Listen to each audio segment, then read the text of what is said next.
To my channel Noor recipes. ఈరోజు మనం beetroot పచ్చి కొబ్బరి ఫ్రై ఎలా తయారు చేయాలో చూద్దాం. దీనికి కావలసిన పదార్థాలు: బీట్రూట్ ఒక అరకిలో తీసుకున్నానండి, చిన్న ముక్కలుగా కట్ చేశాను. పచ్చి కొబ్బరి 1 కప్పు, 2 పచ్చిమిరకాయలు, 2 కరివేపాకు రెబ్బలు, చిన్నుల్లిపాయలు 5, కారం 1 టేబుల్ స్పూన్, ఉల్లిపాయ ముక్కలు 1 కప్పు.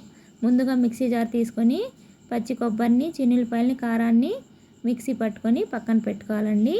ఆ తర్వాత పొయ్యి మీద పాన్ పెట్టి 2 టేబుల్ స్పూన్ల ఆయిల్ వేసుకొని తాలింపు గింజల్ని 2 ఎండుమిర్చిని వేసుకొని కొంచెం ఫ్రై చేసుకోవాలి. ఈ ఫ్రై అయిన తర్వాత పచ్చిమిరపకాయలను కూడా వేసుకొని పచ్చి వాసన పోయేంత వరకు ఫ్రై చేసుకోవాలండి. ఇది చాలా టేస్టీగా ఉంటుంది. ఒకసారి ట్రై చేసి చూడండి. మామూలుగా అయితే బీట్రూట్ తినరు కాబట్టి ఇలా ట్రై చేస్తే పిల్లలు కూడా తింటారు.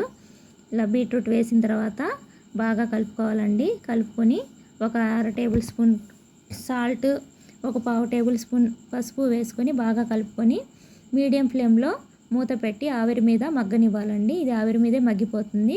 మగ్గిందో లేదో చెక్ చేసుకొని మగ్గిన తర్వాత మనం మిక్సీ పెట్టుకున్న పచ్చి కొబ్బరిని తురుముని వేసుకొని కరివేపాకు రెబ్బలు, పచ్చిమిరపకాయలని కట్ చేసి వేసుకొని ఒక 5 నిమిషాల పాటు ఫ్రై చేశాక బౌల్లోకి తీసుకొని కొత్తిమీర చల్లుకుంటే ఎంతో టేస్టీ అండ్ హెల్దీ పచ్చి కొబ్బరి బీట్రూట్ ఫ్రై తయారవుతుందండి. Please subscribe.